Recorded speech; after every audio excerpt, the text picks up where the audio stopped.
क्या आपने कभी सोचा है कि इस विशाल सृष्टि के पीछे कोई रहस्य छिपा है? तारे, सूरज, चांद, पहाड़, समुद्र, ये सब कुछ जिसे हम देखते हैं, क्या यह महज एक संयोग है या फिर इसके पीछे एक ऐसी योजना है जो हमें हैरान कर देती है? बाइबल हमें बताती है कि इस सृष्टि की नींव में एक कहानी है, एक ऐसी कहानी जो 6 दिनों में शुरू हुई और 7वें दिन एक अनोखे रहस्य के साथ पूरी हुई। आज हम बात करेंगे सृष्टि के सबसे बड़े रहस्य की। 7वां दिन इतना खास क्यों? तैयार हो जाइए, क्योंकि यह सिर्फ एक कहानी नहीं बल्कि आपके जीवन को बदल देने वाला सच है। बाइबल का पहला अध्याय उत्पत्ति हमें बताती है कि परमेश्वर ने 6 दिनों में पूरी सृष्टि को बनाया। पहले दिन उन्होंने प्रकाश को अंधेरे से अलग किया, दूसरे दिन आकाश को रचा, तीसरे दिन धरती और समुद्र को बनाया और हरियाली को उगाया, चौथे दिन सूरज, चांद और तारों को आकाश में रखा, पांचवें दिन पानी के जीव और हवा के पक्षी बनाए और छठे दिन धरती के जानवरों के साथ साथ इंसान को अपनी छवि में रचा। लेकिन फिर आया 7वां दिन और यहां कुछ खास हुआ।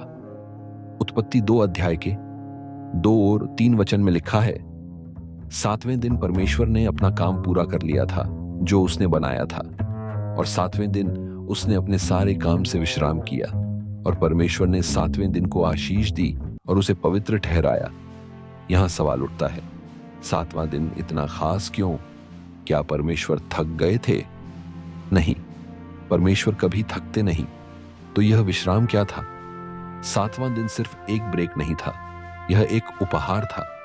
यह परमेश्वर का तरीका था हमें यह सिखाने का कि सृष्टि का असली मकसद सिर्फ बनाना नहीं बल्कि उस बनाए हुए के साथ रिश्ता जोड़ना है।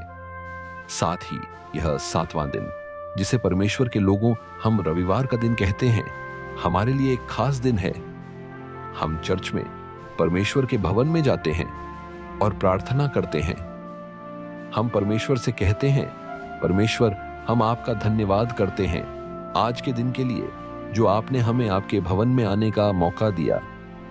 जब परमेश्वर ने 7वें दिन विश्राम किया तो उन्होंने उस दिन को पवित्र बनाया, हमारे लिए एक नमूना रखा कि हम भी अपने काम से हटकर उनके साथ समय बिताएं। रविवार का यह दिन हमें वह मौका देता है कि हम अपने व्यस्त जीवन से रुकें, चर्च जाएं और परमेश्वर के सामने झुककर उनकी महिमा करें।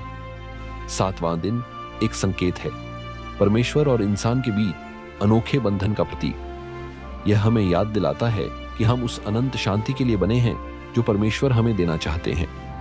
यीशु ने भी इसकी खूबसूरती को समझाया। उन्होंने कहा, मरकुस 2 अध्याय के 27 वचन में, विश्राम दिन मनुष्य के लिए बनाया गया, न कि मनुष्य विश्राम दिन के लिए। इसका मतलब है कि यह दिन हमारे लिए है, हमारी भलाई के लिए, हमारे शरीर को आराम देने के लिए, हमारे मन को शांति देने के लिए और हमारी आत्मा को परमेश्वर के करीब लाने के लिए। यह कोई सख्त नियम नहीं बल्कि एक प्यारा तोहफा है जो परमेश्वर ने हमें दिया। सृष्टि का सबसे बड़ा रहस्य यह है कि वह सब हमारे लिए बना। 7वां दिन, जिसे हम रविवार कहते हैं, हमें उस प्रेम की याद दिलाता है जिसके साथ परमेश्वर ने हमें बनाया।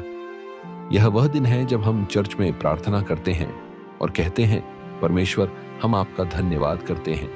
तो आज इस सच्चाई को अपनाएं, विश्राम करें, प्रार्थना करें और परमेश्वर के साथ जुड़ें, क्योंकि 7वां दिन एक वादा है शांति का, प्रेम का और अनंत जीवन का। मिलते हैं हम अगले नए वीडियो में।